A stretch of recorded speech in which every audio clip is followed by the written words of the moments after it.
much. Also with us this morning to discuss further, we have Harry Houston, and law enforcement analyst and retired NYPD detective, as well as Mo Ivory, attorney and radio personality. And I want to start with you, Mo. First, just your reaction to 1 year later, new unrest, new violence in Ferguson, Missouri.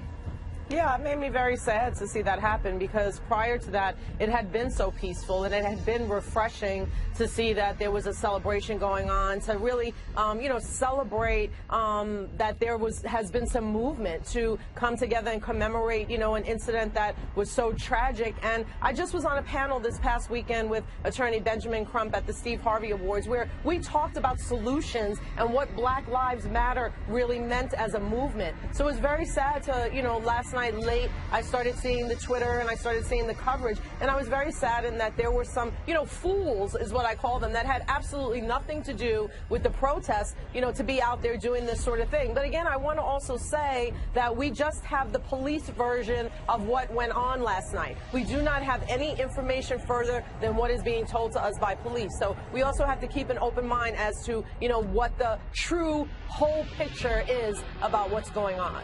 And I want to ask you about police response, Harry, specifically. Right. You know the history of Ferguson. If you're a police officer there, you know all of your actions are going to be scrutinized, as we've seen unfold in the past year, and police in general around the country having actions scrutinized, and situations that have probably come to the surface that may not have otherwise if Ferguson hadn't happened. Right. So you're there, and these protests are happening. As a police officer, what's your mindset in terms of going into that situation? Well, you got to basically make sure that it's peaceful. That's the bottom line here. But we also have a gun violence problem in Ferguson. And as you've seen with this incident that had already occurred, where the police had to shoot it out with somebody, we've got to wait and find out what happened here. But the perpetrator did have a weapon on him, and the fact that officers returned fire and he was shot. So let's not rush to any conclusions that the police officers did anything wrong here. But, the whole thing is that you want a peaceful demonstration. This demonstration had been very peaceful. You're going to have some thugs that might try and disrupt it and might try and start a riot here. And that's what the police's job to do, is to try and find those people and get them away from the majority of the demonstrators to make sure this stays peaceful. And police officers have to take action. I mean, we saw in Baltimore where police officers were pummeled and did nothing. We can't have that happen in Ferguson, so we got to make sure the police officers act accordingly. Mo, we know that there were 2 unmarked police cars damaged from gunfire. There were a couple of officers that were reportedly pepper sprayed by protesters. One of them took a rock to the face. If you're a police officer there, do you feel like when you're looking at these police officers, it's kind of damned if you do, damned if you don't? Are police officers' actions going to be criticized no matter what?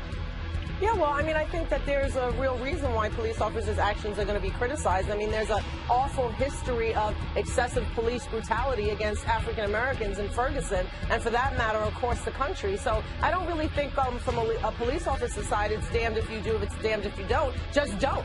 Don't use excessive force, and then you won't be in that situation. So there's a psychology of why we feel this way. It's just not pulled out of the hat. All of a sudden we want to think every officer is doing something wrong. We have a problem in our country with police officers using excessive force, and so the ones that are doing the right thing don't really have to be worried about video coming out, don't have to be really worried about their actions being scrutinized. It's the ones that are not doing the right thing, which we know is a large number, that is creating a problem for the ones who are not. And how do you break through that, Harry, and how do you balance ensuring safety with restraint as well? Well, first of all, you can look at this incident with Michael Brown here, where Michael Brown was a criminal who tried to kill a police officer and is dead as a result of that. All right, you got an incident there where the police officer.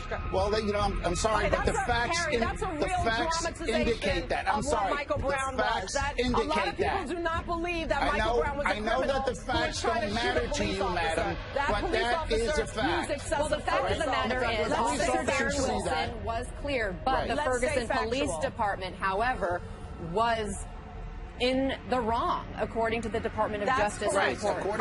In terms of the bigger picture. So I think you both have a point here, but Harry, finish your point. Correct. All right. I read that report. There are some things wrong with that police department, there's no doubt. We've got a new police chief, it's an interim police chief, a new judge that was brought in. We still haven't seen too many changes in Ferguson. So where is the money that's supposed to be coming from these politicians so police officers can have the resources to be able to utilize them in this city so that they can put more cops on the street. You know, the issue here isn't that, you know, we need a black police chief or we need a black judge, and all of a sudden things are going to be fine. It doesn't matter, just as long as somebody's doing the correct job out there to make sure that police officers and the community come together so that we can do away with this violence, and at the same time the Ferguson Police Department and the people can heal. It seems like there's a trust gap that still remains, which is maybe on both sides. And Harry, by the way, resources are not the reason why there is a systemic problem in the Ferguson Police Department. That was found in the Justice Department report that police officers were acting right. So let's not say it was because of resources. Mo Ivory, Harry Houck, I know you guys both are very passionate about this issue. We got to go for now, but we'll continue the conversation today and in the coming days. Thanks to both of you so much.